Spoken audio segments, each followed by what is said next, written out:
आ गया उसका इस्तेमाल करना नहीं आता, समाज के लिए बच्चे को तैयार करना नहीं आता, किसी को नहीं आता। और कमाल की बात, क्या दुर्भाग्य, क्या पूरी की पूरी पीढ़ी का क्या दुर्भाग्य है कि कोई इस पर बात भी नहीं कर रहा।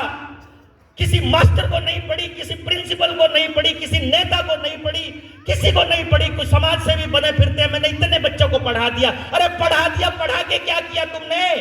पढ़ाकर कचरा ही तो तैयार किया ना, खाली रट्टे मार मार के याद कर करके क्या क्या याद करवाओगे? याद करने से क्या काम आएगा? अरे जो काम आएगा वो तो सीखा हुआ आएगा ना, और सीखा हुआ कोई बच्चा भूल ही नहीं सकता। तो आप सिखाते क्यों नहीं हो? सिखाने का क्यों नहीं है तरीका है आपके पास? ये सोचा कभी किसी ने?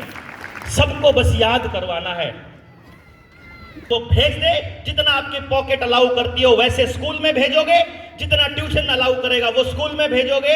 अमीर अपने बच्चे को और पढ़ाएंगे, गरीब अपने बच्चे को कभी नहीं पढ़ा पाएगा। मिडिल क्लास पिसता रहेगा, कभी जमीन बेचकर पढ़ाएगा, कभी गाड़ी बेचकर पढ़ाएगा, कभी प्लॉट बेचकर बचाएगा, कभी कुछ बेचेगा, यहां तक कि कभी कभी माएं अपने गहने तक बेचकर पढ़ाएंगी। और आखिर में रिजल्ट क्या है कि भाई जितने बच्चे पास होने हैं उनकी सीट जितनी है और जितने बच्चे एलिजिबल हैं 1% से ज्यादा कभी नहीं मिला आज तक मुझे। चेक करो, आप सारे के सारे ग्रोन अप माँ बाप हो, क्योंकि आपको ये सोचना पड़ेगा, बैठ करके कैलकुलेशंस करनी पड़ेगी। मेरी बातों पर भरोसा नहीं करना है, आपको खुद से कैलकुलेट करना है, आपको देखना है आपकी जिंदगी में आज तक कितनी भर्तियां आई। चेक करो एक बारी, उनमें कितने बच्चों ने फॉर्म भरा ये चेक करो, और फिर देखो कितने प्रतिशत बच्चा पास हुआ। चेक करो, आपको पता चलेगा कि 99.9% बच्चा गारंटीड फेल होगा। गारंटीड मतलब हम एक ऐसे एजुकेशन सिस्टम में काम कर रहे हैं जिसके अंदर 99.99% बच्चों के ऊपर लेबल लगेगा कि तुम एक फेलियर हो, तुम एक बर्बाद इंसान हो, तुम कुछ नहीं कर सकते। क्योंकि आपको हर पीटीएम में, हर वो वीकली टेस्ट में, हर मंथली टेस्ट में, उसके अंदर आपको मैडम क्या कहेगी? थोड़ी सी मेहनत और करो, थोड़ी सी मेहनत और करो, है ना? आप कर सकते हो, आप कर सकते हो, ये तुम्हारा बच्चा कर सकता, इसको बस थोड़ा ध्यान दो। अरे ध्यान देके करना क्या है? ध्यान देके और नंबर ले लेगा, और नंबर ले लेगा। अभी चौथी पोजीशन पर है, पहली पोजीशन पर पहुंच जाएगा, मान लिया। अरे जो पहली पर है वो तो नीचे आना पड़ेगा ना उसको, तो नहीं समझे?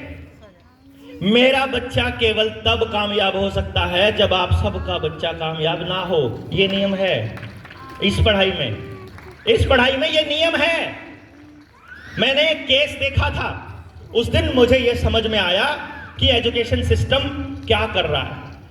एक आदमी ने मुझे अपने किसी दोस्त के बच्चे के बारे में एक लाइन बोल दी, और मेरा अंदर से कलेजा फटने को आया कि कोई मेरे बच्चे के लिए भी ऐसी ही बद्दुआएं मांग रहा होगा कभी, कहीं ना कहीं।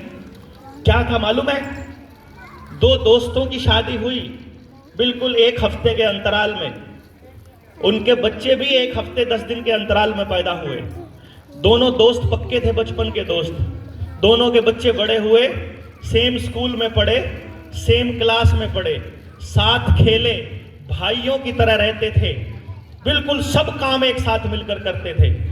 कभी वो फर्स्ट आ जाता था, कभी वो फर्स्ट आ जाता था, दोनों के बीच कंपटीशन होता था। दोनों माँ बाप कहते थे अब की बार तेरे को फर्स्ट आना है, उसके वाला कहता अब की बार इसको आना है। एक टेस्ट में वो फर्स्ट, एक टेस्ट में वो फर्स्ट, करते करते करते करते उन्होंने ग्रेजुएशन करने के बाद एक एग्जाम में भर्ती कर ली।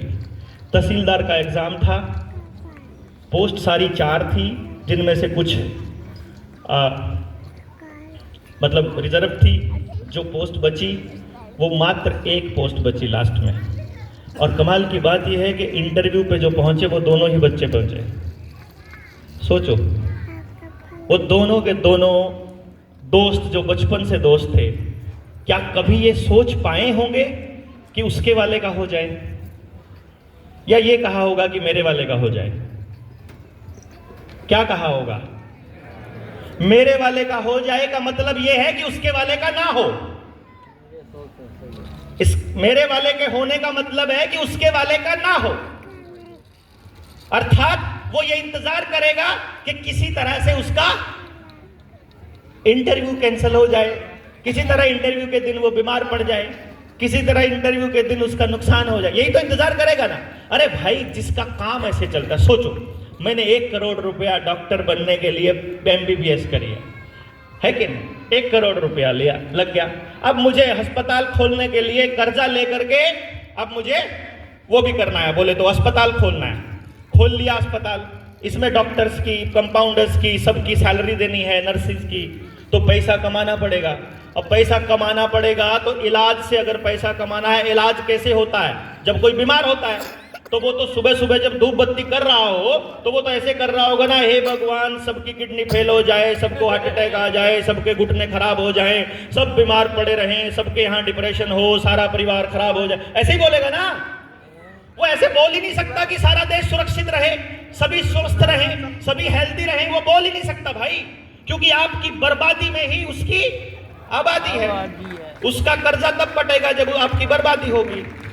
तो हम एक ऐसे तंत्र में रह रहे हैं जहां हमारी आबादी की कीमत बाकी सब की बर्बादी की है। और ये तंत्र बदलना चाहिए कि नहीं बदलना चाहिए? अरे